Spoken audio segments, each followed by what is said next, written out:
One Android Auto smartphone can be connected, either by USB cable or in wireless mode.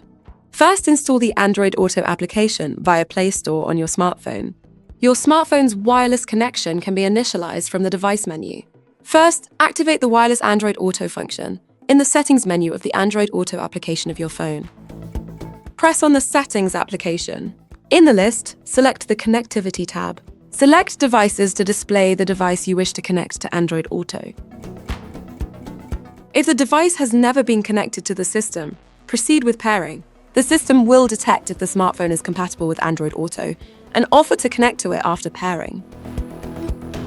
If the device has previously been connected to the system via Bluetooth, select the device's settings in the list of known devices and choose Android Auto as the wireless connection mode. In order for the smartphone to be automatically connected thereafter, you must activate your device's Bluetooth. As soon as the connection is established, press this button to display the Android Auto interface. In case of difficulty with the wireless connection, connect your smartphone to the system via the USB port. Android Auto will be launched automatically a few seconds after the USB connection has been established. The smartphone charges when it is connected via the USB cable. The cable connection allows you to avoid any disconnections, especially when going through toll booths.